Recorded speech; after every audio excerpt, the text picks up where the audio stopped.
Hello, I'm Pat Allen, and I'm a recovering alcoholic. I've never used cocaine, and I hope that doesn't cause some of you to disqualify me as whatever, but I am an expert in lousy relationships. And so because of that, I'm going to teach what I need to learn the most, and which I have learned some things about. I'm sober, going to be 21 years. I have the standard. I was a real drunk. I was a blackout drunk, and I'm naturally, as a blackout drunk, a recovering sex addict. I'm sure there are some of you out there. I realized I had a wonderful time from the people that told me and from some of the symptoms I created.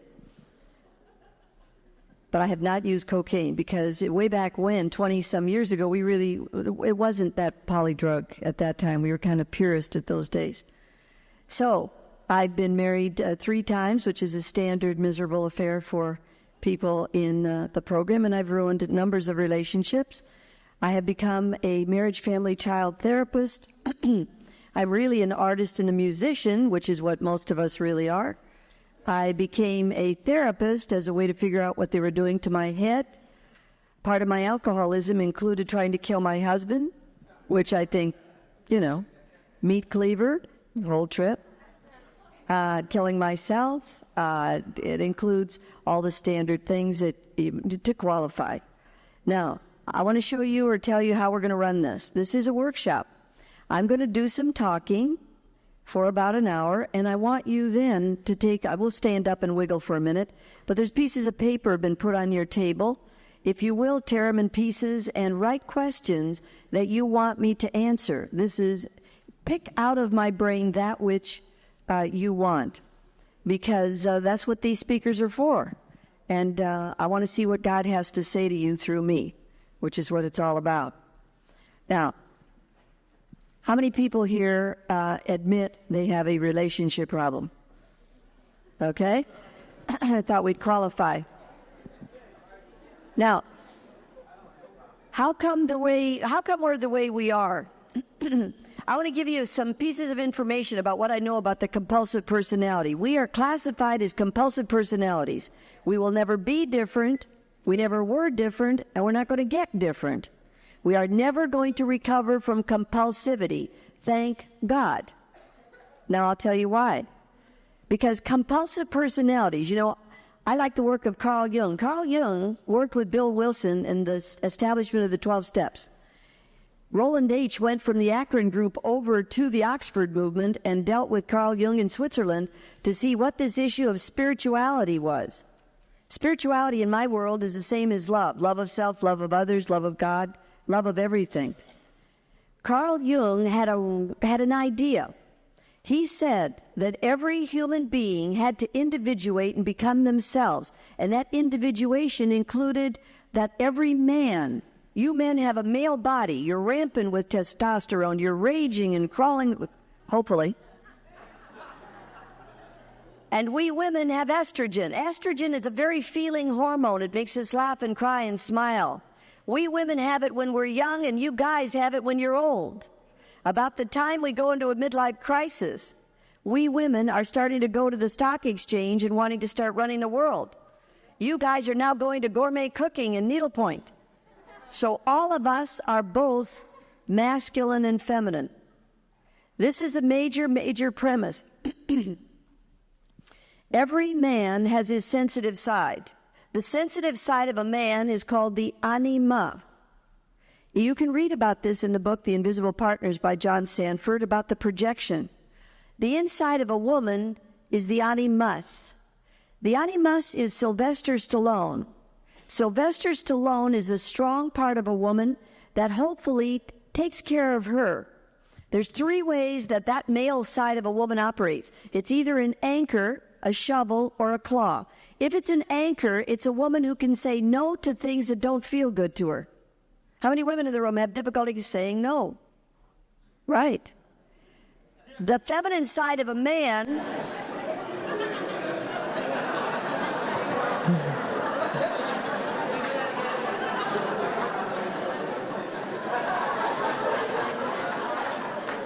There will be a sign-up list outside the room after the meeting.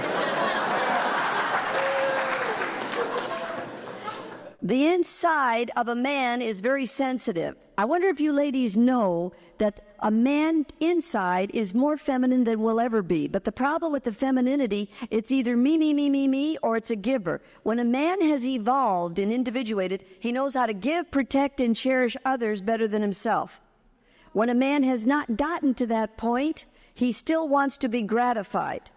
Now, what's going on with the compulsive personality?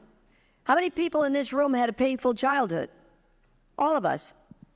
A painful childhood, whether your folks were wacko or you didn't have them, or they beat you or molested you or incested you or whatever they did to you. When you have a painful childhood under the age of 10, you grow old too quick. The masculine woman is a woman who had to learn how to take care of herself, whatever way, who learned that she could not trust the men particularly in her life, or especially her dad.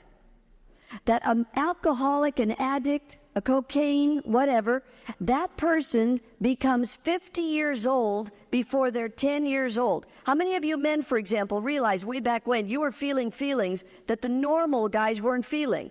That you were sensitive and empathetic, and that you felt pain, you felt pleasure more than the other folks. And how many of you women learned very quickly, don't trust other people, you got to do it yourself or forget it? Premise number 1 of this workshop, that we people who have become compulsives had to handle issues at an age when kids should not have to handle them. And the way we eventually learned how to handle them is to block out half so we felt normal. A normal boy does not get in touch with his real deep feelings until he's older, until he's 40, 50 years old. A normal young man thinks and wants and does, and he does his number to go after things. But the addictive, compulsive male feels. And so when a man uses, now watch this, when a man uses, he generally will use a mind-altering substance to knock out what he knows about what he feels. How many guys in the room used in order to feel better? Okay. Now take a look what women do. When women use, we knock out our feelings so we can do better. We can do things that we may not have been able to do if we were not using. How many women use in order to control their feelings so that they can move through life? Do you understand? So here's the major problem in our relationships. In normal relationships, there's one man giving, protecting, and cherishing, and there's one woman receiving, being available, and respecting. In our relationships, there are 4 people. There are 2 men fighting for control, and there are 2 women fighting to get their feelings taken care of. Yes or no? All right? Now, what we're going to do here today is I'm going to show you how to have a compulsive relationship. First of all, I need to know, remember, there's nothing on the planet but energy. Do we all understand everything's energy? Quantum physics is the application of Einstein to relativity in every form. Every one of us. Do you realize when we sober up, that we're 2 human beings in one body?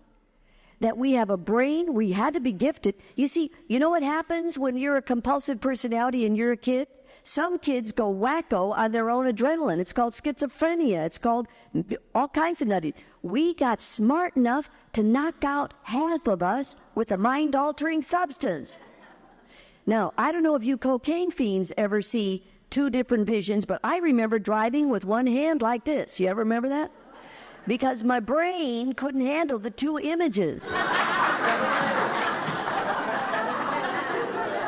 Now, in a relationship where everybody is double instead of single, you got to track me, we have to decide whether we're men or women. Because we are both. We are thinking, wanting, creative human beings who have tremendous feelings. We are the ultimate. We're old people in young bodies. We can do things when we're sober that normies couldn't think about doing. But the problem we most have is we have trouble finding people to relate to. It's lonely at the top of the evolution ladder. Now that we're sober, we're thinking and feeling, and that causes us to become natural narcissists. Now, the problem with narcissism is it doesn't marry anybody because it wants to be a 10, and you can't find anybody who'll be a 0 unless you go to Al-Anon or something.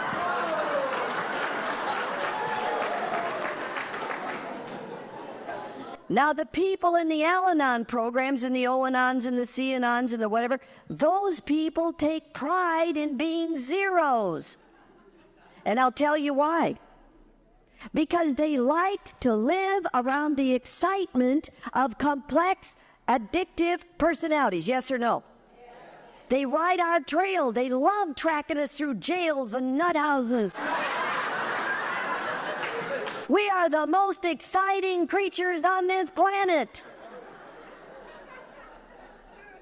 And because we're double, we're not multiple personalities, we're just plain double people, starting right off. Because we're so complex, we're fascinating. We're fascinating when we're using, and we are double fascinating when we're sober. Because when we're sober, we're usually walking around on the planet. We're not in jail. We're not strapped to beds. We're kind of out here. So the first thing we got to realize is everybody in the room is two people. I'm Patricia, and I'm Pat. Patricia is kind of a feminine woman who likes to feel good and play and have a good time. Pat Allen is a killer. Pat Allen is a workaholic. Pat Allen is a sexaholic. Pat Allen is an alcoholic. Pat Allen is compulsive in everything she does. And that's the way I like it. But when I'm in a relationship, do I want to be Pat Allen or do I want to be Patricia? Well, you know the answer. I want to be both. Now, the only problem is the person I'm relating to's got to figure out who I'm in at the moment.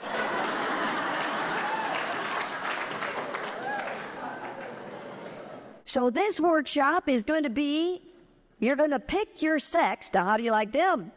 I mean, your genitals are of no consequence anymore. How many women in the room like to give, protect, and cherish that cuddly, sweet, sensitive, loving man that you find in the program? Aren't they, darling? How many women in the program like to be the masculine energy? You like to give, protect, and cherish. You need only one thing. Money. Those cute guys never keep a job, do they?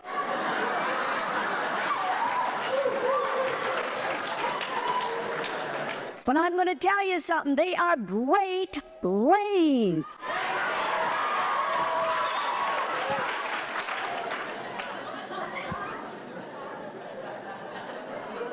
How many women in the room want to be the feminine energy? You want to wait till they chase you.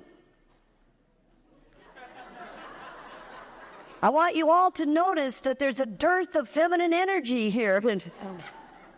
All right.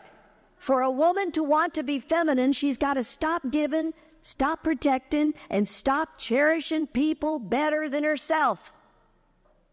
All the women who want to be feminine, get your hands up. I promise, on my honor, never to give anything to an able-bodied human being over the age of 10, especially men, especially money and sex, unless I get what I want first.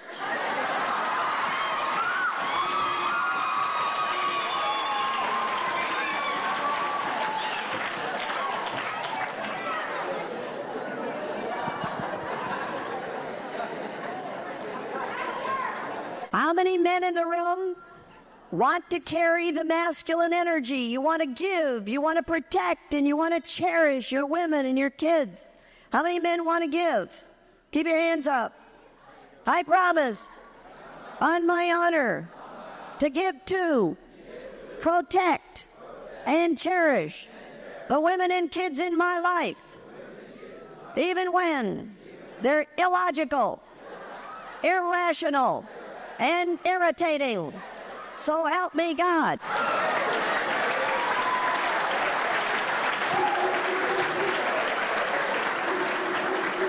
How many people in the room want to be both?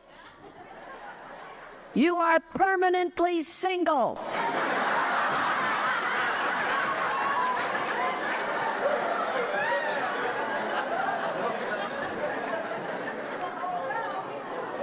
How many men in the room want to be the feminine energy? You want to find a nice, giving, protecting, cherishing woman who knows your creative, sensuous, sexual value and is willing to work for it. All right. Keep your hands up. I promise, on my honor, to respect the woman who has chosen to take care of me, even when I know I'm smarter and I could do it better if I wanted to. So help me God. All right. So our major premise here is that we are all complicated, compulsive personalities. Don't forget the book, The Invisible Partners by John Sanford. There's also He, She, and We by Robert Johnson. This particular philosophy of the yin-yang energy in the compulsive personality based on the fact that we had a difficulty in being intimate when we were young. Because the people that we were supposed to be intimate with usually were weird, dead, incesting, molesting, gone, or using. Right? It's normal for us.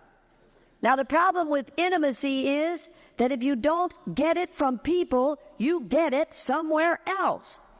You got to get strokes.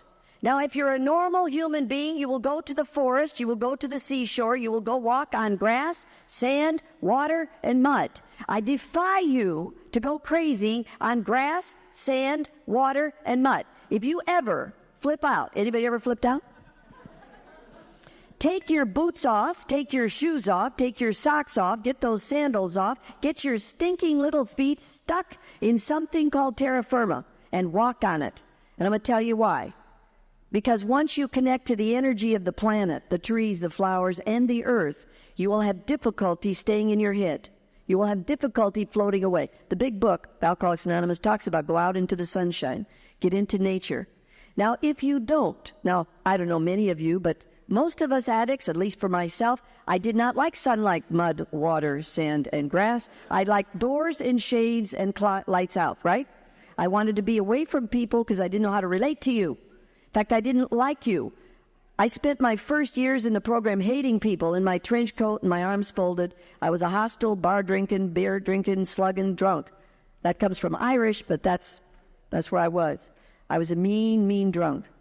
Started lots of fights. If you don't get intimacy from people, which we didn't, and if you don't have the sanity to get animals or nature, then you will go to things as a way to balance yourself, to get intimate with yourself.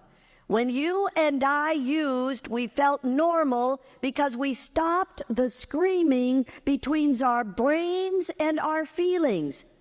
Because we felt and we thought, and we felt and we thought, and we could not think our way out of our feelings, and we couldn't feel our way out of our thinking. Yes or no? Now, what we have to do in sobriety is what I'm talking about. We have to decide in a relationship whether we're the masculine energy or the feminine. And if we choose not to decide, we are condemned to being with people that are zeros, because to be a narcissist is to be a 10. I want my thoughts respected and my feelings cherished. Works perfectly for single people. It does not work with people who want to be intimate and connected, in particularly sexually, because that's the most physical, mental, and emotional intimacy. I used to use people for sex, but I wasn't intimate with them. I was just trying to make that feeling feel right, feel good. I was trying to balance myself. So the first thing I want you to remember is pick your side of the fence. Never mind what you're supposed to be. If you're comfortable and you're a woman and you like taking care of a man, take care of him. But make sure it feels right to you. It's not what you should do or what he cons you into. If you're right as a guy feeling and wanting a woman to take care of you because you want to do the great American novel or you want to go create something, then be honest about it. Don't fake each other out. The people that pretend that they're one thing when they're really not. Now I'm going to go into a little bit of biology, neurology. How many left-handed men are in the room? Left-handed men and all women have a larger bridge between the two lobes in your brain. Roger Sperry got a Nobel Science Award for this. The left lobe of your brain is the one that has all the words. I think, I want, I feel, talk, talk, talk, talk, talk, talk. The right lobe has no language. It's pure experience. Between the left lobe and the right lobe is a bridge called the corpus callosum. Roger Sperry did an experiment with people that had their corpus callosums clipped. They used to clip them for schizophrenics to separate their thoughts and feelings. For people who have it clipped, he put up a screen, table, bowl of junk, and he said, okay, the right hand is connected to the left lobe. What happens if the hand goes behind the screen, feels the objects? What can the person say about the objects? When the right hand goes behind the screen and touches the objects, the person can say apple, popcorn, sandpaper, cotton. But when the left hand goes behind the screen and touches the objects, the person knows there are objects but cannot call them by any name. Now, what's that got to do with anything, right? Where's she going with that one? Here's where I'm going. Ladies. Remember, ladies, because we're compulsive, we're ladies and gentlemen. We're both masculine and feminine. Our brains and our feelings are highly evolved. A normal woman is feel with a little think until she gets menopausal. Then the progesterone makes her think straighter. A normal man, he's very testosterone-based. His feelings won't come out until he gets older. But for us, we're already ambisexual. Ambisexuality is when we're both masculine in feelings, masculine in thinking and feelings. So with us, we can be both, but neurologically, here's the problem. Ladies, hear this. When you ask a right-handed man what he feels, you forget one problem. He has a smaller bridge between the two lobes in his head, and because of it, he does not have the verbal ability to go from the left lobe to the right lobe and back again with the words fast enough. So you know what you say about him? You're withholding your feelings from me. Picture this. They've been sober a couple of years. She's now going to therapy. I'm going to tell you something. I may be a therapist. I may even be a PhD. But what I learned in the program is where I got what it's all about. You got it? You got to be careful with people in the shrink business. Those people think they are God. I know I'm just serving him. You got it? There's a big difference. Now, she and he are going to get healed. They're going to therapy, right? Program. Okay, so they go to therapy and she gets with a Gestalt therapist. You got to get that man of yours to get in touch with his feelings because he's got to show them and do them. And so she goes home and naturally she says to him, how are you feeling? And he says, fine, right? Now we know what fine means. Effed up, insecure, neurotic, and eccentric, right? That's fine.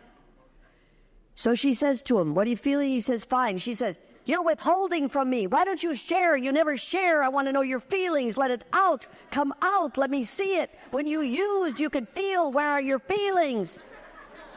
He says, I'm getting real angry. You want that one? She says to him, but if you don't let me know your feelings, I'm going to leave you. All right, I'll go. Naturally, sponsor says, go, shut up the bitch, go. He goes to the therapist, and the therapist says, you've got to share your feelings, get in touch, you got to carry it home to your woman, because you got to know this feminine side has got to be out there. He goes home and he said, honey, I'm ready to talk. I'm afraid I'm going impotent. I'm in love with your sister, and I really don't know if I want to stay married anymore. What does she say to him? I don't want to know this. Don't talk to me about this. Well, all the ladies in the room, on behalf of all the right-handed men, please raise your right hand. I promise, on my honor, never to get into a left-lobe logical debate with a male of any age. For if I do, I shall lose and end up screaming, I hate you. You're a lousy lay. The kid isn't yours.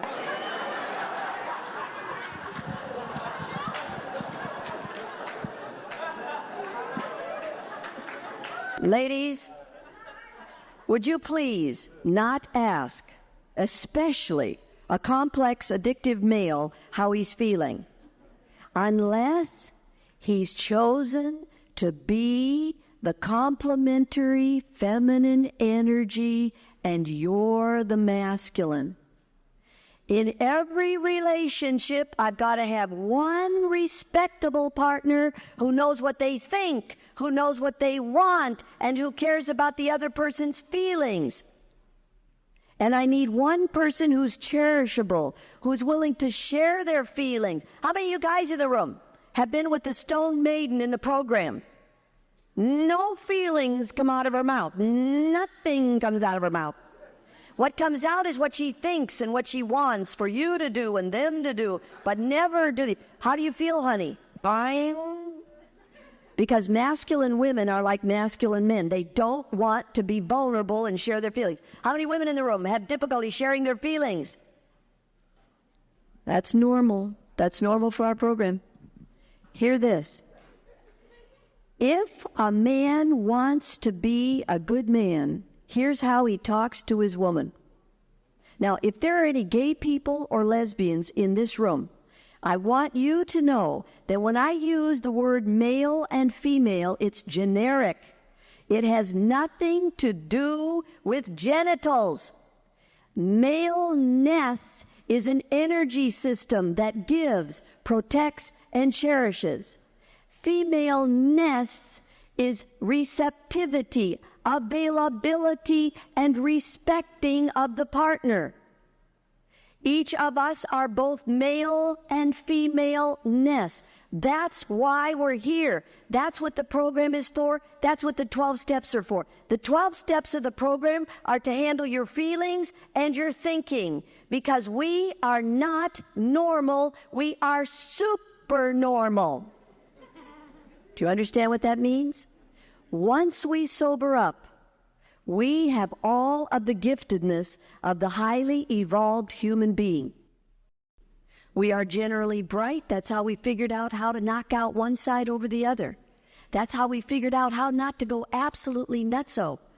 We went nutso in a way. We got our own street drugs to figure out a way to survive and to not feel and think what we think and feel and get all complicated. So we become super normal with multiple choices. We can all, they did the Dyer report years ago, said that all of us in the compulsive programs, we could all be heterosexual, we can all be homosexual, and a lot of us want to be both. And that's simply a choice of using both sides of the system. So if there are any lesbians and any gay people here, I want you to remember the work I'm talking about is for you too. I still need a respectable partner. I still need a cherishable partner. Now, how many people want to be the male energy in an intimate relationship? Where are you? Okay. You people, here's your first real lesson. You must never do two things, because this is what narcissists do. Narcissists expect their partners to do one. If you really loved me, you'd guess what I want. And if I've got to ask for it, it's not worth having. Have we all got that one? Okay? So for you men who want to be masculine, I don't care if you don't know what you want for dinner. When she asks you what you want for dinner, you will say something.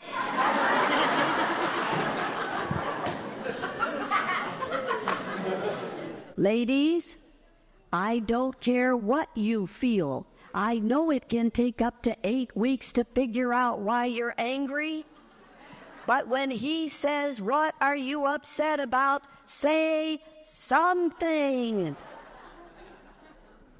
See, the biggest problem with complex compulsive people is that we want people to guess.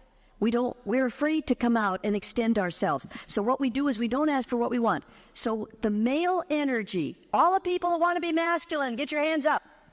I promise, on my honor, to take the time to care enough to say what I think, to say what I want, and to ask my partner how they feel about it.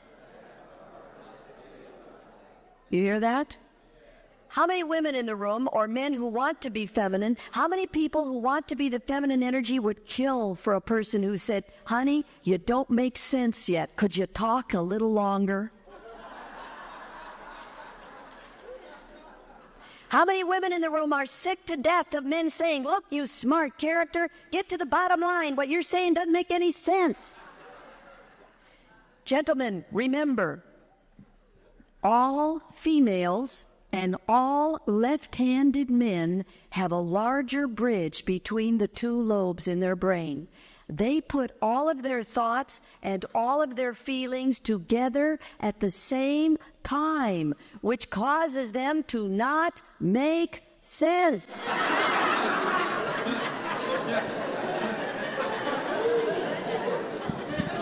Right-handed men think or feel. Do you ever notice, honeys? Women.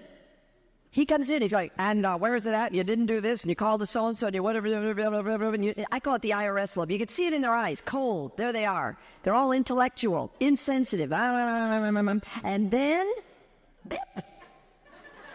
can we go play now?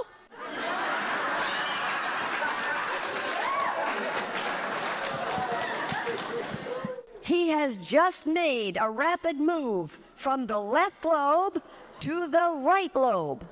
Or here's another one, ladies. You have gone out.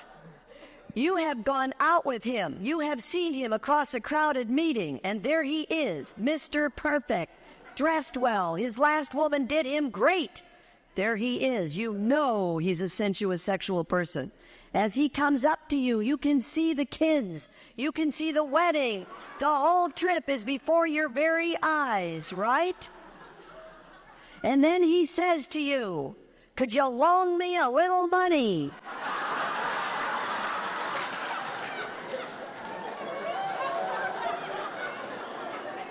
Right? Ladies, when you're dealing with a right-handed man, at every given moment, you can see if he's in his logical lobe or his romantic lobe.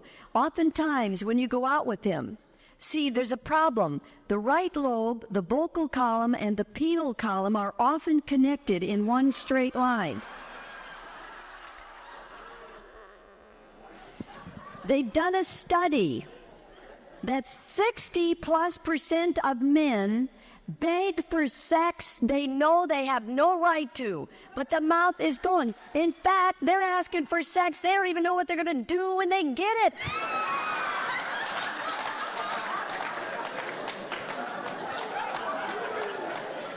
You see, the problem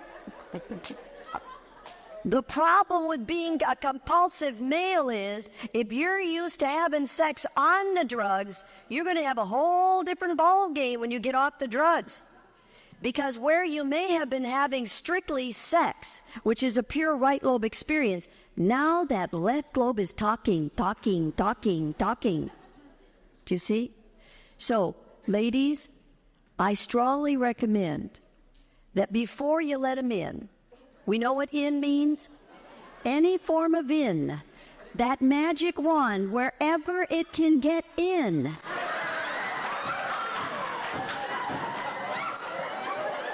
Keep it out until you hear three things.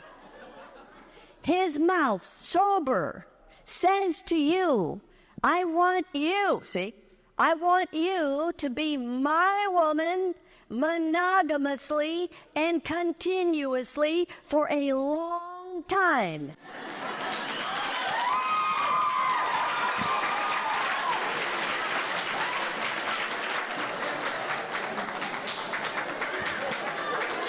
Now, you got a little riot down here. I'm going to tell you something else. Boston University, Northwestern, and Stanford have come up with a marvelous study. Do you know, ladies, when that magic wand gets in, it triggers a chemical in our brain called oxytocin. Do you know what oxytocin does? It's addicted to that magic wand.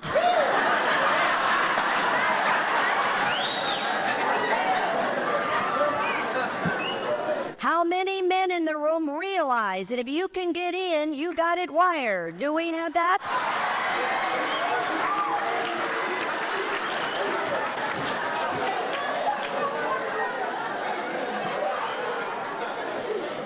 Now, ladies, I want to tell you something, that being a compulsive personality, an addictive personality, we're as good a man as they are. We want what we want, we think what we think, and the problem with that is that we can sometimes go with men who are so sensitive, so loving, so tender, that they die of a relationship with us. I'm going to tell you something, gentlemen. Because of the way you are and because of the faith you have in your brains, if you inadvertently, as a sensitive man, and remember, all the men in this room are very sensitive and all the women in this room are very powerful. We are complex human beings. We are both male and female. We women are built to mush our thoughts and feelings together, and we generally don't kill ourselves or go back out and use unless we're very, very masculine. A masculine energy-based person puts their thoughts, their feelings, their body all on the line. And inevitably, if there's a masculine woman who's going after a sensitive man and she gets him addicted to her, that can be a killer relationship. People can die of that one.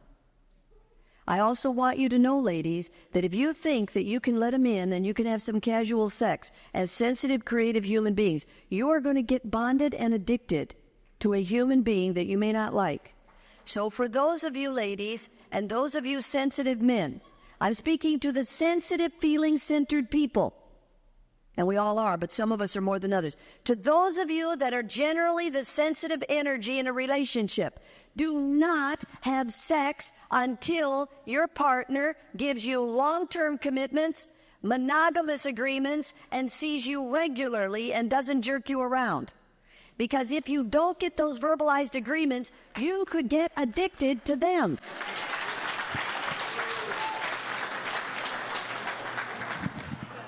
Now, for those of you that are masculine, that can have casual sex, masculine people can have casual sex because they're not as in touch with their feelings as they are with their logic. They get their ashes hauled, but they don't get bonded and as addicted as the feminine does.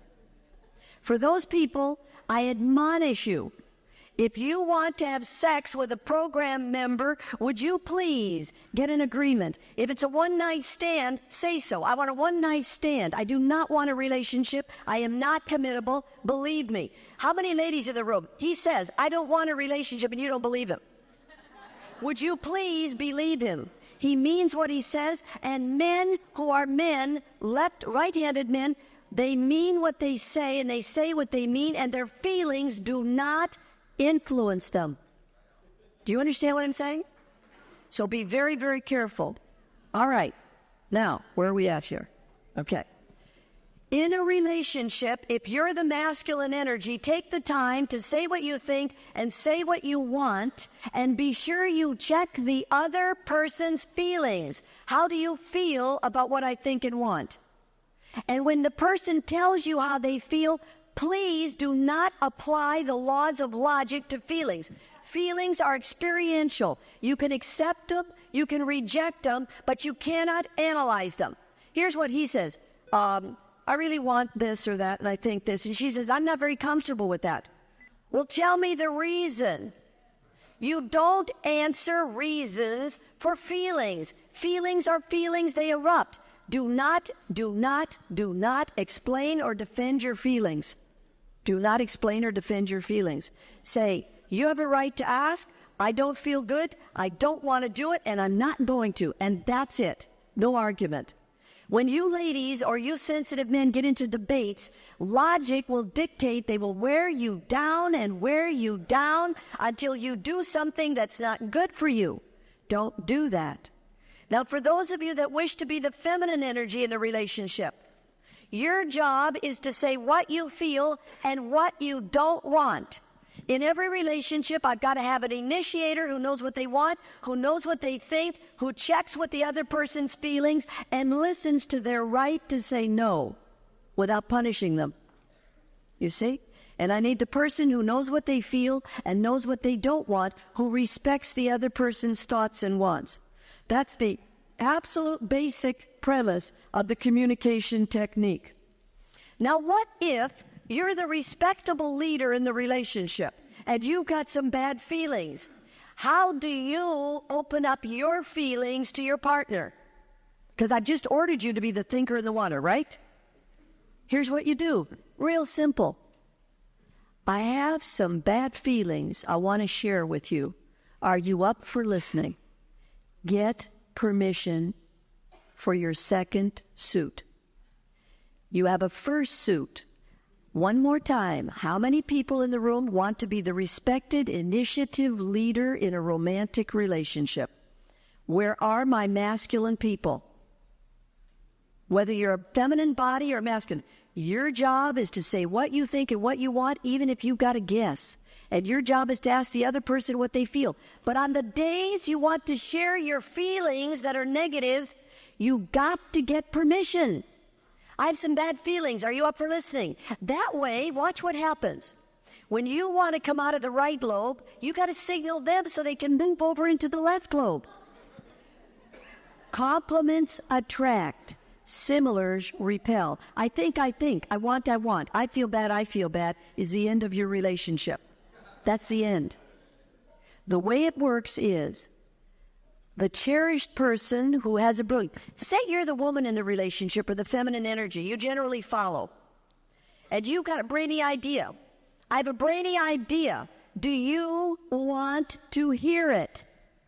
Get them to agree. Because how many women and men in the room, you came up with a brainy idea and your partner went up in smoke. It was like, hey, you're trying to control me. You're bumping into me. I'm the one. If you want to be with me, you follow me. Right? How many people in the room want to be the feminine energy? Where are you? Take your position.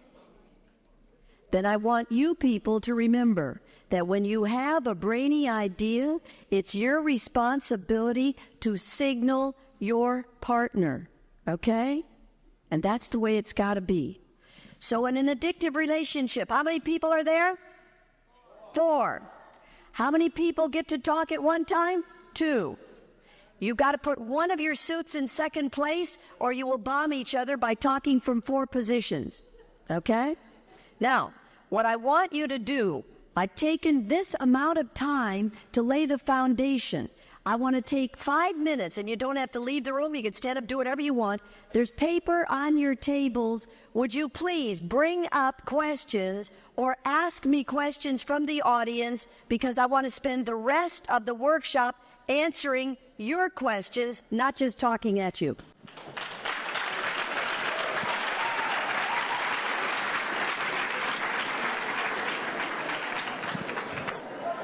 Starting now. Questions? Are you willing to give me a chair so I can put these on so I can have my hands free? Thank you. I want to get through all the questions if I can. I want a chair. Any chair. Just to set them down. Thanks. There we go. Thanks.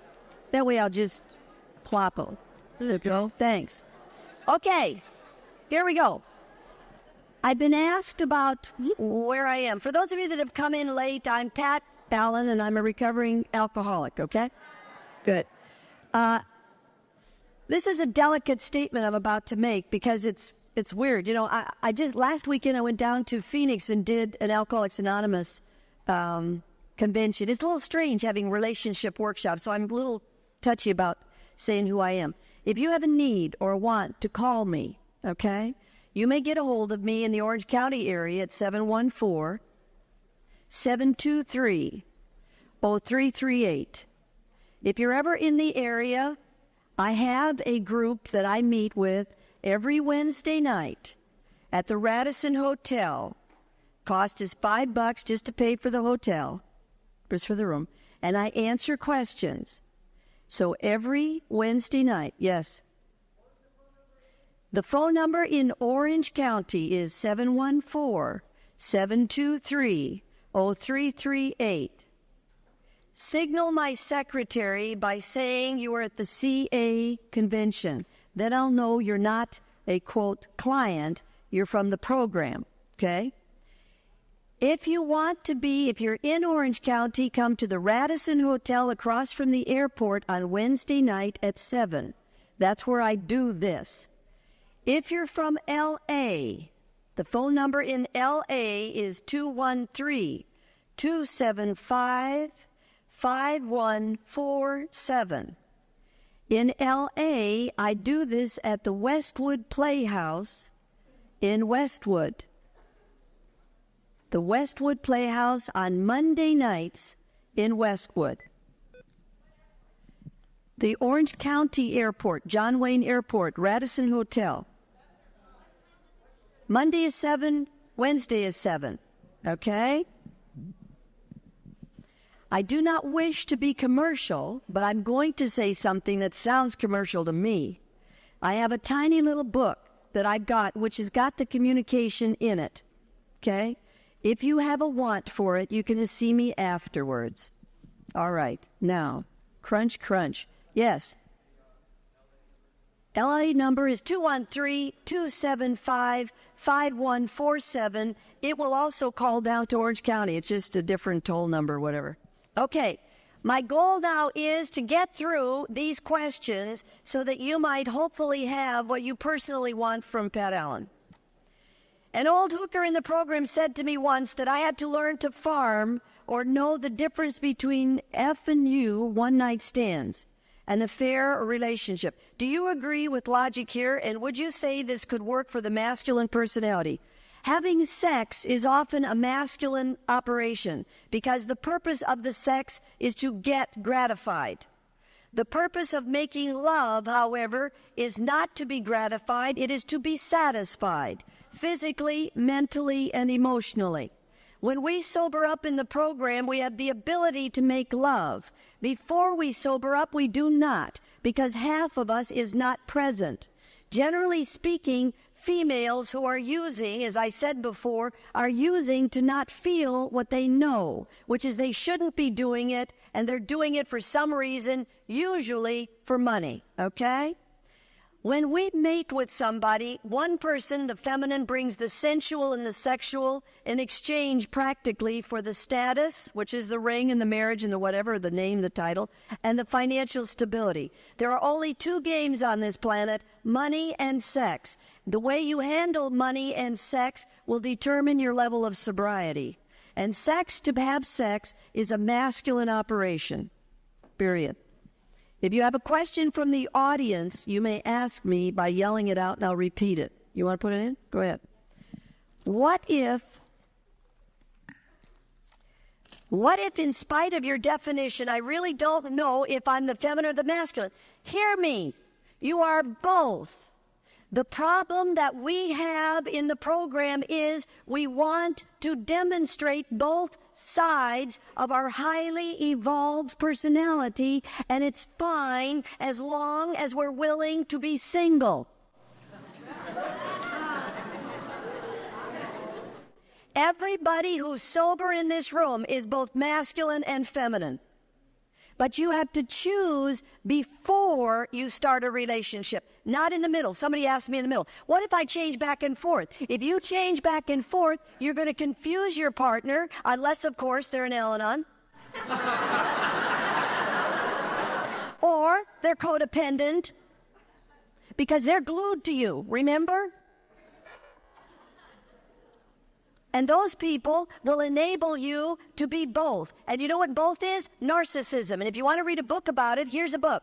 Narcissism, Denial of the True Self by Alexander Lowen. Gorgeous book. There's 5 levels of narcissism. Level 1. I am a single person. I am both masculine. I am both feminine. I can think. I can feel. I am everything. That's 1. That's healthy. Second, narcissistic personality. I am both masculine, I am both feminine, and you are 0. Third level of narcissism, the borderline. Have you ever been in that tangle relationship? 2 step forwards, 2 step back. As you go forward, they go back. How many got one of those? That's called a borderline personality. A borderline is superior one day, inferior the next. They're masculine, they're feminine, and they jump back and forth. The only problem is it's you that's going back and forth with them. So the third level of narcissism is borderline, switch back and forth. That's our biggest problem in sobriety. That when we sober up, we're so complex that we can't figure out whether we're going forward or backward. You know what the problem then is? Decide. The fourth level of narcissism is the sociopathic personality. That's the one that said, sure, honey, I'm going to give you longevity, continuity, exclusivity. You've been to that bitch, haven't you, right? You get laid, and he leaves, or she leaves. You know what? The second step is for all of us. Came to believe in a power greater than ourselves that can restore us to sanity. Honeys, I'm a certified nut. I wished I kept the little white card without the color on it that they give you when you go to the nut house for trying to kill people. Right? I'm certified nut. State of California has records to say that I'm a homicidal person. Okay? So we do have a problem. But our greatest problem in relationship is narcissism. Narcissism. Narcissism. We call it self-will run riot. That's what it's called in the program, reinterpreting words. The sociopathic personality is a man who's so out of touch with his feelings that he will use you for anything he wants, or the woman. When I say man, remember, it could be a girl's body or a boy's body. The social personality is never sober. Now, that doesn't mean they go out and use again, because they very often turn to you to use. They use you. They use your brains, your money, your everything. So they just take one object and turn it into another object. Run, do not walk from sociopathic personalities. Right? Here's a rule of thumb. The only way you know you love yourself or anybody else is by the commitments you're willing to make and keep. Only definition of love I know. The only way you know you love yourself or anybody else is by the commitments you're willing to make and keep. First step of the program, I am powerless over. I am powerless over my ambisexual nature. My life is unmanageable when I attempt to live it as a narcissist. Came to believe in a power greater than myself, as administered to by that funny lady in that funny conference. You see? That could maybe restore me to sanity. Turn my life and my will over. I'm asking you to buy what I'm saying so that you might have a relationship in sobriety, which we have a right to have. The fifth level of narcissism is a sociopath, and they're still using and they're still doing, and they're still out there. Okay? So, narcissism is fine for single people, but not for people in relatedness. Pick your side of the fence. Why don't you do this? If you're just dating, date 3. I always tell people to date 3. Pick 1 or 2 and masculine, and pick one do it different. Try both sides. See which way you like it. It doesn't get important until you have sex. As soon as you want to have a sexual relationship, take your position. If you're the one that's leading, Tell the person, I want a relationship with you exclusively, long-term and monogamously. Let's do it. Let's go for it. And all of their answers then yes or no. Well, what did you think? I mean, shouldn't we get to know each other? I mean, why can't we just have a little casual sex to start off? Isn't that a way to... Honeys, how many people realize once we're sober, we can't muck around with sex? We can't muck around with sex. It's the fastest way back out you ever saw. Intimacy problems, fastest. What do we say? My background. You know, they come in the program and they say, don't get into a serious relationship for a year? 3 months. 3 months. I met the most gorgeous cowboy you have ever seen. I bought that man the best Harley-Davidson motorcycle he will ever have. We got on that motorcycle and we drove 3,500 miles on this stinking country. We scared more little kids in more little towns than you can ever believe. But we were sober. We were dry. And within a year, he took every stick of my furniture and the Harley-Davidson and went back to his mother.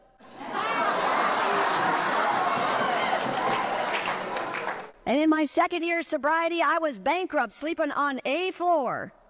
And I was a school teacher. So I want you to know that I've learned a great deal about how not to have a relationship. What if in spite of your definition, you really don't know if you're feminine or masculine? I played both roles with both types of men. But of course, as an addict, there never been good relationships. Honey bun, that's the problem. You never picked one side. You said, I'm going to have a little on this side. You know what that's called? For men, it's called the Madonna Horse Syndrome. You know what's called for women? The priest playboy. We have the same thing. I want a man for my body, and I want a man for my brain. The man for my body's got to be good in the bed, and the man for my brain's got to be good at the bank. So if I get the bed and the bank handled, I got everything dealt with.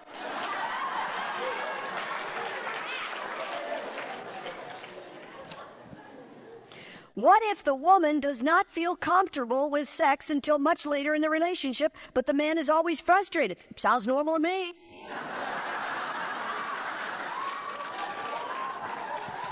Ladies, would you please promise not to use the following phrases?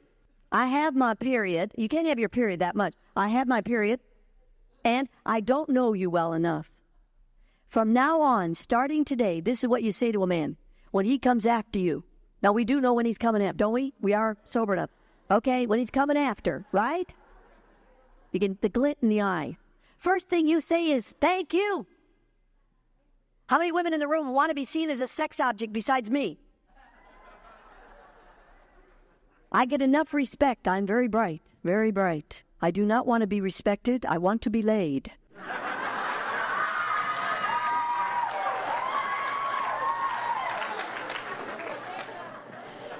So the first thing you say to him, thank you. However, now listen to this one.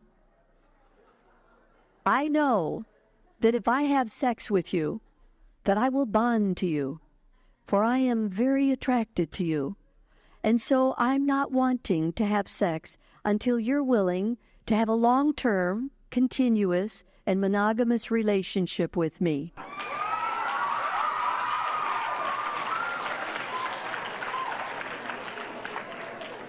You should have no trouble waiting.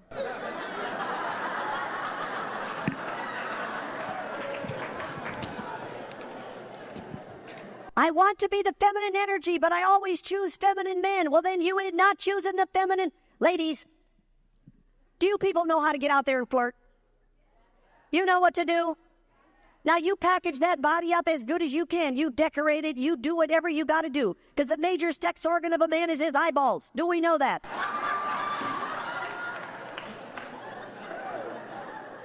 Now, they look to see what they want to screw. We hear what we want to let in. Here. We can see a little gnome of a man in the program. White socks, polyester. But if he drives the right car, that man is gorgeous. And you know why? Because we women have a tendency to respect men that can take care of us. Do we not? If he can pay his bills and maybe a little help for us, it tends to turn us on. Okay? However, some of us, we do like our... You know what happens? Listen to this, ladies. Now listen carefully. If you speak first when you meet, you're the man. The left lobe is masculine. The right lobe is feminine. The right lobe has no words in it. So when he sees you and he comes up and he speaks first, he's had to rev up all of his scared energy. How many guys are afraid of rejection and abandonment? Have you ever noticed how you always get the people you don't want? Have you ever noticed how you flirt with the people next to the people you want? Have you ever noticed how you don't flirt with the one you really want because you don't want the one you really want to reject and abandon you, so you don't even want to start? Would we please, come on, people, raise your hands. I promise, on my honor, to flirt with the one I really want, not with the one next door to him. Now, feminine energy is magnetic. Has anybody in this room ever heard of the egg chasing the sperm? Anybody?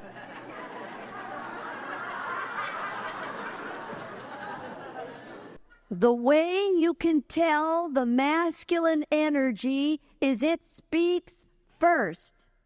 Left lobe to left lobe. So if you ladies speak first, are you signaling him that you're magnetic, you're sensual, you're sexual? Are you indicating that? No.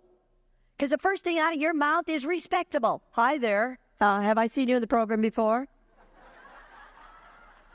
That's your first time here. Immediately, you are now his mother, superior, sponsor, future teacher, whatever. Ladies, bimbos get the best ones. And you know why? Because they don't have anything to say. Could you please, ladies, not sound brilliant till later? Later. Okay? How many guys in the room, if she'd kept her mouth shut, she'd have gotten everything she wanted? If she hadn't asked for it, ladies, all the ladies in the room who want to be magnetic feminine women, raise your right hands. I promise, on my honor, never to ask for more, better, different love, affection, time with him, or sex. For when I ask, it turns him off, and I get less. So help me God. Now, how about that? Do you understand what I am saying to you? If you ladies or gentlemen want to be magnetic, you've got to not talk and wait till they talk first. Yes. Interject on the question, okay?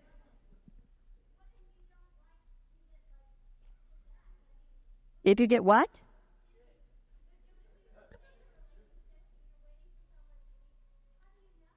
How do you know what? Honey, if they don't, this is what you say. Now watch this. I'm going to show you how to get out of one of these messes where there's nothing coming. If I don't let you say what you want, remember you got to accept, ladies and gentlemen, it's either enough or it isn't. Now here's what you say. George, I want to talk to you about our relationship. Is it comfortable now or later? Now? I want you to know I've really enjoyed the 6 months we've been together, the sex 3 times. I really did like going with your bowling buddies for dates every other week. And I absolutely understand it's programmed first, but I never got to see you. And I know you're giving me everything you could, because why would you withhold it? Therefore, I want you to know I'll be moving right along now. Whereupon he will say one of 2 things. You're right. You deserve someone better than me. How many women have heard that? Believe him. Believe him. You're right. Or he will say the following. Wait, I can give more. And he will. Darling people, if you're with somebody who's passive-aggressive, and we all are, when you ask them for love, affection, time, and sex, that means they can't give it to you. Because if they give it to you, it's obedience. And by God, we don't obey nobody, do we? All right. So the way to get it is to not ask for it, to say thank you for what you do get, and to say goodbye when you haven't gotten enough. Have I answered your question?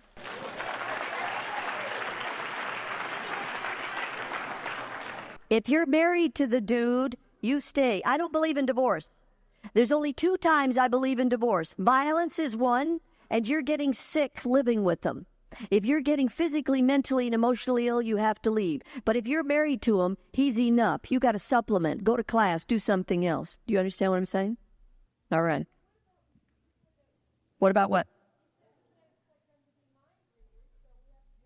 Honey, we got to say what we feel good about. It really pleases me, da-da-da-da-da-da. It makes me so happy when you take me out to the... It thrills me when you make love to me. You are such a good lover. How many guys in a room want positive reinforcement? You know how we manipulate them?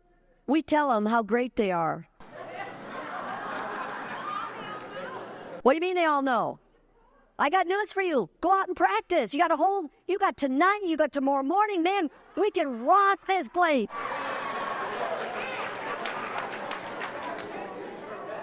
Wait a minute, way back. Yes. Scream it out. Honey, I got news for you. Then you're with a man who's a better woman than you are. Because a real man, listen to me. If a man really loves you, this is what he says. He says, you know what? I've given you everything I've got to give you. And if it's not enough, woman, bye. Got it? But when you put each other down, that's when you're on a dry drunk. Remember, ladies, if you're the feminine, you don't ask for what you want. You say what makes you feel good and what makes you feel bad and what you don't want. How come I always thought that female meant giving, mourning, protect? Because you were raised probably in a family, in a church, in an ethnic system. How many women in this room, before I started talking, thought giving was feminine? Giving back is feminine. Giving back is feminine. Masculine is giving. Giving back is feminine. Do you understand? How many men in the room believed that when their woman was good to them, that then you'd be good back to her? Wrong. That's you, feminine. Giving, protecting, and cherishing is masculine. Receiving, being available to receive, and respecting the giver is feminine. How many guys who give in the room, all you want is a smile and some respect for what you're doing? Appreciation. Guys just want us to smile, ladies. They like giving. Okay?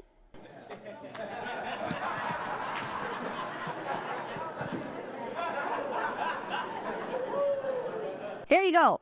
How do you know which one you are, masculine or feminine? How much time do you allow yourself to find out? As much time as it takes to make a decision to get the person in front of your face. Okay, there he is. Do I want to approach him? Does he want to approach me? Do I want to approach her? Do I want her to approach me? How many men in the room, you know how to seduce a lady over across the room? Smile, a little cute. I call you cupcakes. How many cupcake men are here? You know how to get women to give to you, protect you, and cherish you.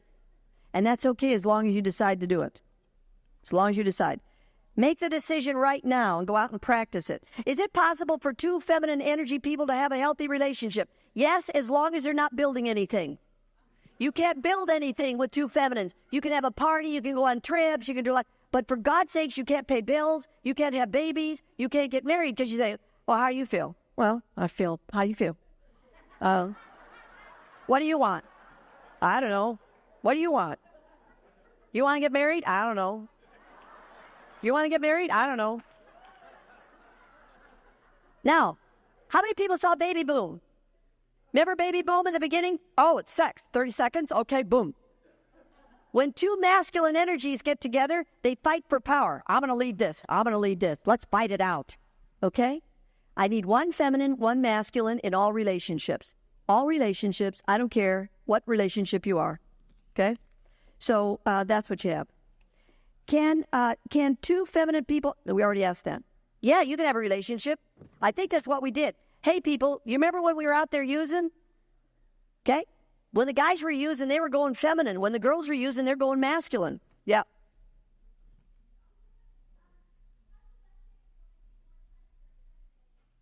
How can a woman get in touch with her feminine?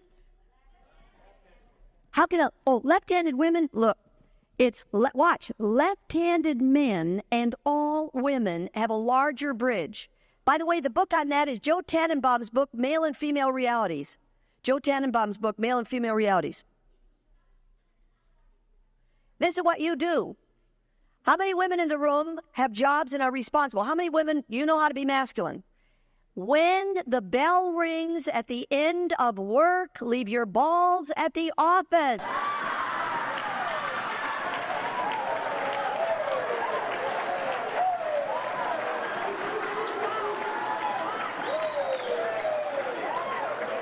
Now, if you're going to be the feminine energy, this is what you do. You waste 30 to 60 minutes sitting, tasting, touching, smelling, shopping, jacuzziing, massaging, listening to music. You know, how many guys have had their woman? You know the woman, you call her up. Yeah, what do you want? I'll be done at 5. Yeah, right. It's okay. Bye. Boom.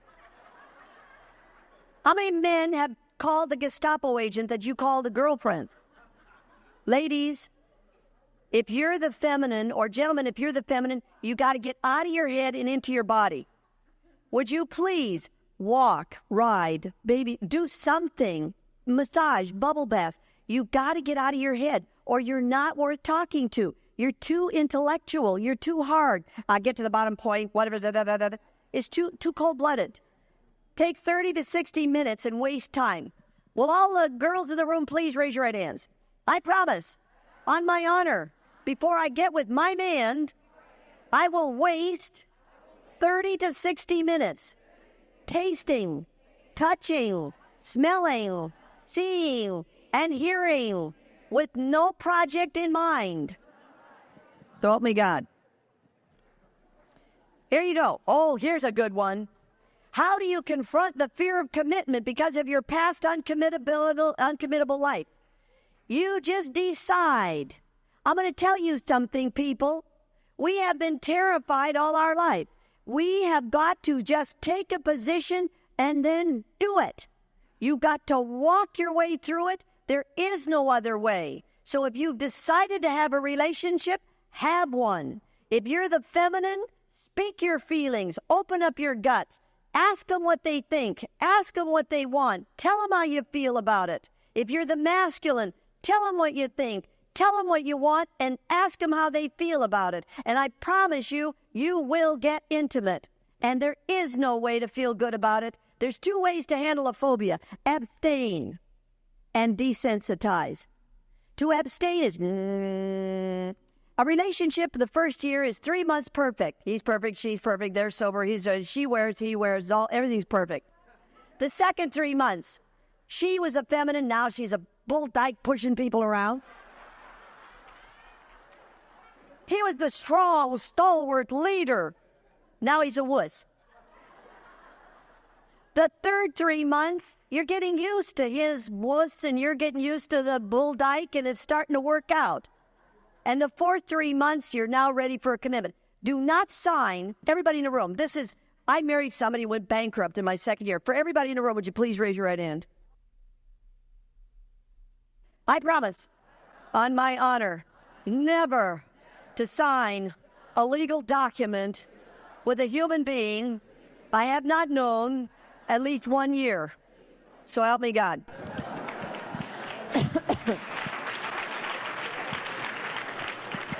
What about the person who, if you tell them you want a commitment before you sleep with them, they run away? Bye.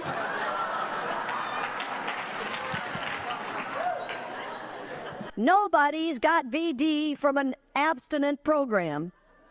I'm the masculine one. What if I'm not sure what I want from the feminine? You just sit down and you take the time. God, do we ladies get sick of... He says to us, hey, you want to make love? Where do you want to go? What do you want for your birthday? What do you want for... How many women? You want to be the feminine, and he wants to be... And he's whining at you. And then you know what happens? As soon as I want to go to here and do this and do that. And he says, what does he say to you? I don't want to go. I don't want to do that. I mean, you don't control me. Ladies, if you're the feminine, wait until they decide what they want and what they think. Don't fill in the gap.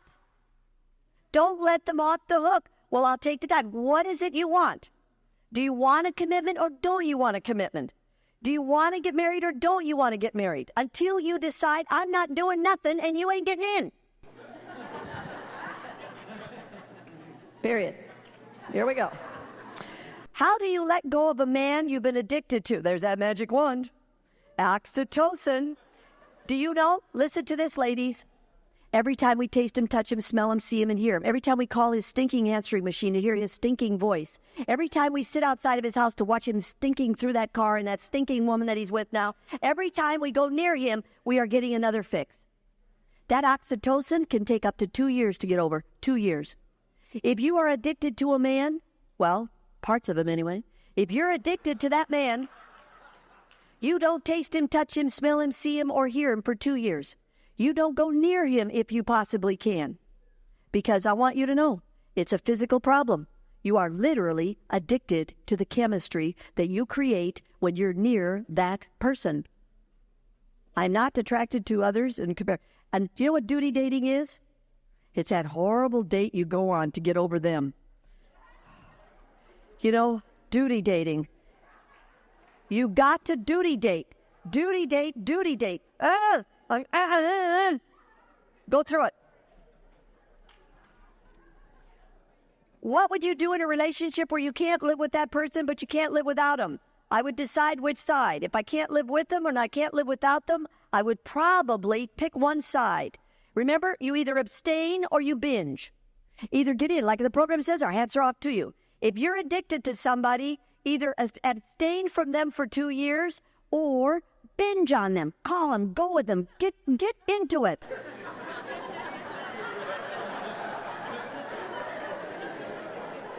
If you live, you'll be done. If you are the female who is paying the rent and taking care of the male, how do you remain feminine side in your relationship? Honey bun, you ain't not the female. You is the male.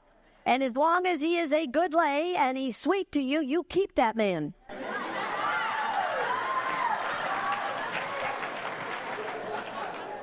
How does your horoscope affect your energy? I am left-handed, more masculine energy. I love 3 masculine, whatever. Gemini, Summit. Look, when you're born, just like colts are best born in April. Do we know that, little horses? And the reason is because the energy, the light, the sun, the food, everything. Each of us is born at a different time of the year, and it is an energy change. So I believe everything. I think everything impacts us. As far as I'm concerned, do whatever feels comfortable. Here we go. Can you have both? Is it wrong to have or want both masculine and feminine? Most people do that are not committable. They have one for their masculine and one for their feminine. Standard operational procedure. It's called not being committable. Being committable is picking one side and finding a complement. If you're the feminine, find a masculine person. If you're the masculine, find a feminine person. That's what works. Complements attract, similars repel, period. That's the way it is. But if you need one of each, all you got to remember is you're non-committable and you are permanently single, and that's the way life is. Yes. Go.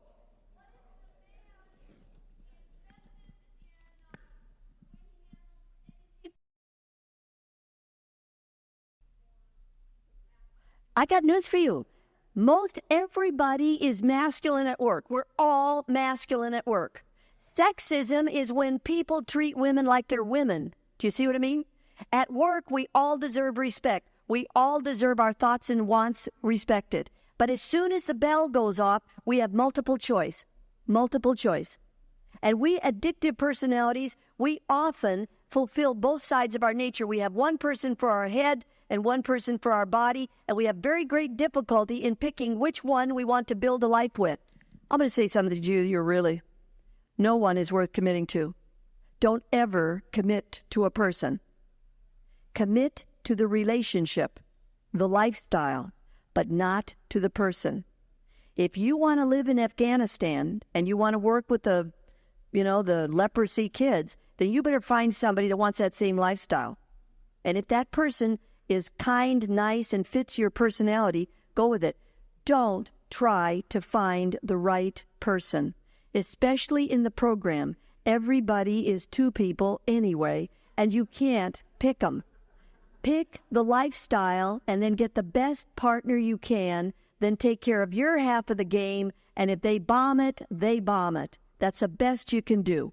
Just make a commitment that you'll do the best to keep your half of the game. So everybody's masculine at work, dear. It's after work that counts. That's what we're talking about. I believe my boyfriend still loves his ex. I don't believe him when he says he doesn't. It seems I feel it's something I feel. Discuss. People, wherever love has existed, it will always exist. It does not become hate. The end of a relationship is apathy and empathy. Apathy and empathy. You no longer are hateful, rageful, vengeful. You wish them well, and you feel at least agape love for them, which is I wish you no harm. If you require that your mate hate or not have feelings for his ex or her ex, you are asking them to be mentally ill. All you can ask them to do is not talk about it and not act on it. Do not talk and act about old loves, because your new love is a human being. Adler said that's what happens. Okay, let's get through. Let's see what we do. Being a man, wanting to be the masculine energy, what should be done if intense feelings continue for a prolonged period of time? A couple of months. You go to a meeting, you share it at a stag, you talk with your sponsor, and if all of those do not work, then you say to your woman, I have some feelings that have been welling up inside of me that may not be very pleasant. Are you up for listening? And if she says, God willing, she says, yeah, I can listen to it. As long as you don't ask me to solve it, I'll listen to it. I'll help you clarify your mind. Well, what do you think? Well, what do you want to do about it? Remember, gentlemen, if you want to be respected, don't dump your garbage on us. Don't dump it on us. Because then we see you as a little boy and we're your mommy and we want to get in and fix you. If you have bad feelings, go get them fixed by the other guys or the sponsors or the other program members. Remember, we got to make it with our own sex before we make it to the opposite sex.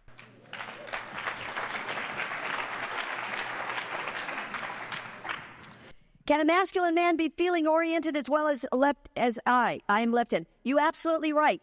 People, ladies, if you're going with a left-handed man, you are neurologically identical to each other. It is most important that you, woman, that you pick your side so that he can be the opposite. I feel this, what do you think? I feel that, what do you think? I feel this, what do you not want? What do you want? You see what I'm saying?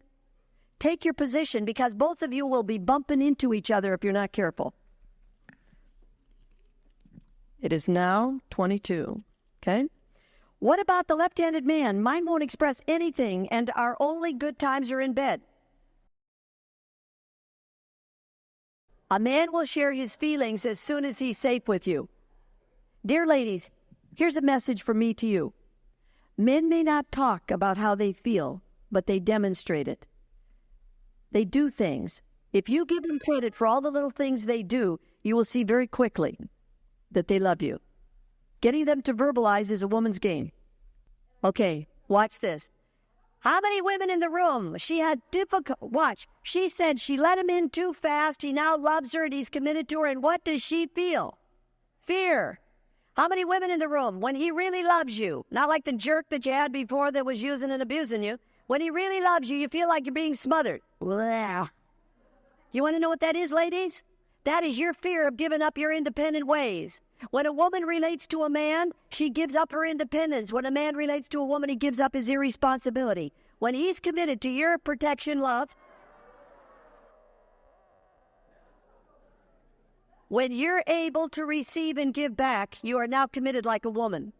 But most of us alcoholic, addictive, cocaine women don't want to receive because we feel we owe them and we don't like the dependency, right? That means we're uncommittable. You're allowed to change your mind. You know what you need? Do you know how you change your mind? Number one, do you want to be this man's woman? No, is that yes? Do you want to be this man's woman? All right, are you willing to follow him unless he's immoral or unethical? See, we don't get to nitpick him. How many women lost him because he said 3, you said 4, he said it was Tuesday, you said it was Monday, he said Aunt Harry was there, you said she wasn't there, and you got to fight for the principle, right? Listen to me. If you give yourself to a man, follow him, respect him, be there. Yes, please, and thank you. Only fight him over moral and ethical issues for the sake of the relationship, Shut up. Got it?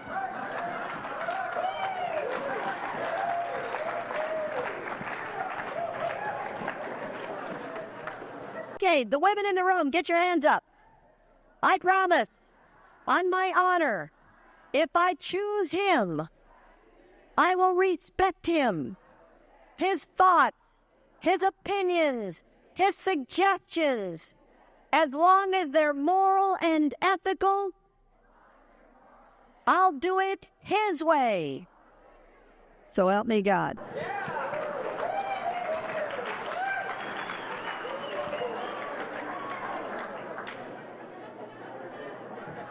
Wait a minute. What?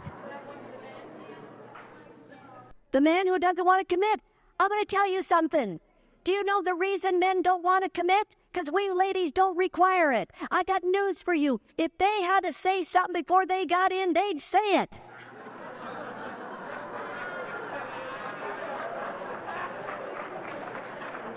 There are so many masculine women giving so many feminine men everything they want without an agreement. They don't have to commit. They don't have to. Anybody know the story of the ladies of Troy? The ladies of Troy, you know the war, the Trojan War? The ladies of Troy got tired of the war, and they said, fellas, if you don't cut out this stupid war, you can't get home, you can't get in, you can't get fed, you can't get nothing. How long did the war last? It didn't. Uncommittable men are uncommittable because they're with women that are uncommittable. That we women carry the spiritual anchor. That we're the ones that say no. It is normal for a man to be polygamous. Normal. There is no such thing as a man who really physically wants to be monogamous. Right, men? Men, by their nature, physically, would like as many women as they can take care of, physically, mentally, and emotionally. That is the way God built them. We are built to become bonded monogamously. But if we are so head-trippy that we let them in without a commitment, who's responsible for that one? All the ladies in the room, one more time. I promise, on my honor, never to give anything to able-bodied men, especially money and sex, unless I get my commitment to longevity, continuity, and sexual exclusivity first. Got it? How many of you men realize that you will marry the woman that you idealize? That you are hoping that the woman you want loves herself better than you. You are hoping that she has the guts to stand up and not give you what you're whining for, because you know that for the woman you marry, she's got to be an ideal. She's got to be virtuous, because if you got in easy, he'll get in easy. Yes or no? You got it? Are we getting it? All right. Now, did they like it that way? No. All right. Let's see what we can do. How do you get more info about all of this? Okay. How do you get more info? If you're in Orange County, LA, come and see. I do it all the time. God willing, I have attracted into my life publicists, agents, and all kinds of people. If everything goes well, I'm going to have my own television show, my own stuff. I mean, and that's, I consider, this is what really is interesting. It's very funny because when I came into the program, I was really a sick cookie. I mean, seriously, mentally and emotionally ill. And I've just puttered along, and I've got my license and did all my stuff, and I've been a therapist for 17 years now. And people have come and they said, gee, you should be on this and that. And I want you to know something. I practice my business by the 12 traditions, and I practice my life by attraction, not promotion. And people have come into my space who, if God wills it, will take me to a world-class level. And I'm really honored by that particular thing. But the most important thing, for me anyway, is to be invited to come down here and to do things like this for my fellow compulsive personality. And I want you to know, it is such a joy for me to be able to do this.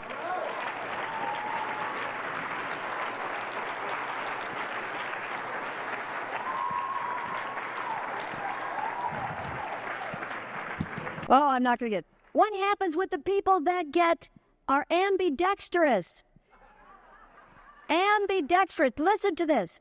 An ambidextrous man is considered left-handed. He can think and feel. An ambidextrous woman is more feminine. She can think and feel more than her sisters. But for women and left-handed men, they're the same. Right-handed men think or feel. That's the way it is, ladies. What? What? Right-handed men think or feel. That's the reason. Ladies, watch this. You're with the left-handed man thinks and feels. Women could, or. Listen to me, ladies. When a man is approaching you sexually, he's approaching you intellectually, knowing before he even touches you whether he's committable or not. Men know before they come near you. If they can get into your body based on feeling good, and you didn't require them to be responsible, like longevity, continuity, and exclusivity, you had given them the feminine sensuous part of the relationship, but you never asked them to talk. And remember, right-handed men can separate their thoughts from their feelings. They have a wonderful time playing with you, but that doesn't mean they're committed. And they don't commit from their right-handed side. They commit from left-handed. I know I want a woman. I want to be committed to a woman, and I'm asking you to join me. That's how it starts and works. Is a year of sobriety necessary for a good relationship? For a good relationship, you need to learn certain principles. The ones I've given you, if you're not sober a year, will give you an edge that you may not have had in the program. If you had not gotten this information, then a year of sobriety is almost necessary because of the fact that as both sides of your personality come up, the feminine and the masculine, is generally so overwhelming for a year that you really have to get used to it. The feelings come up in a woman, and a man starts knowing that he's got to go out and make a living and be responsible. So if you've got this information, take a risk and see what you can do with it. But follow what I'm saying. This, by the way, is on tape. Take it, listen to it, use it, or test it and see how it doesn't work. What? What? Okay, you know what? Sex is never good. Making love is where it's at.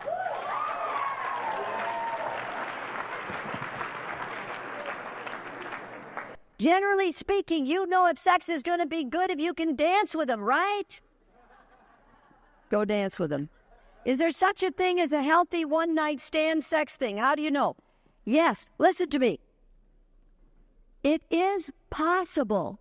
If you are truly sober, you're used to having feelings, you're used to being responsible, and you have decided to get your ashes hauled at the conference. The only thing that you must do is to make certain the partner you're with is sober a year, and here's what the agreement is. But if you have sex with somebody less than a year sober, and you do not verbalize what you're doing, you are doing something very dangerous for you and for their sobriety. Yes.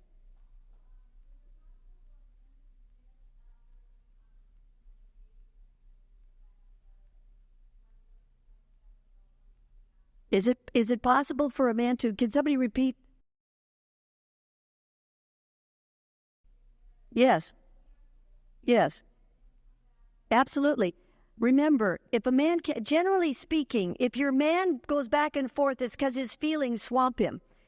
Ladies, if your man goes into his feminine when he's aiming towards the altar, stand very quietly. The problem with many women in the program is when a man vacillates between his thoughts and his feelings. Well, that's it. You're out. You're done. It can take a man up to 8 weeks to gel. It can take him. When he goes away, mark the calendar and watch what he does for 8 weeks. If he's still gone at the end of 8 weeks, he's gone. But during the 8 weeks, Don't start a new relationship. Don't get laid by somebody else, because he could take up to 8 weeks when he goes away to decide to come back. And when he comes back, the first thing he's going to ask you is, have you been to bed with somebody else? So don't go. Don't go. Give him 8 weeks. Yes. He may come back, but don't count on it. After 8 weeks, what? I understand he may come back after. I'm only telling you he did. That's what I mean. I heard he came back.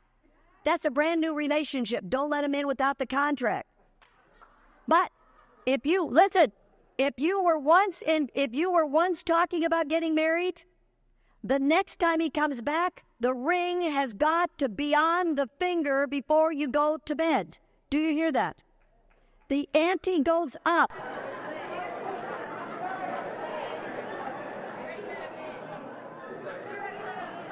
Okay, here's what you got to do. Right foot over left. Can you do it?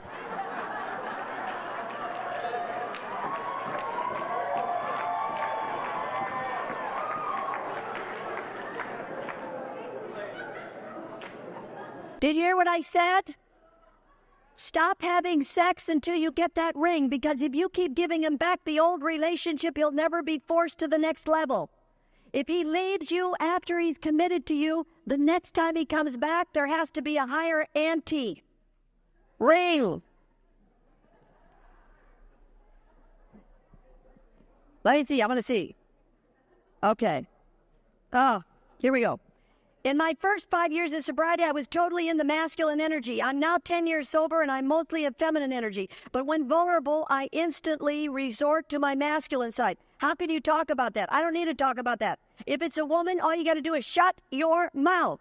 You can do little or no damage with your mouth shut.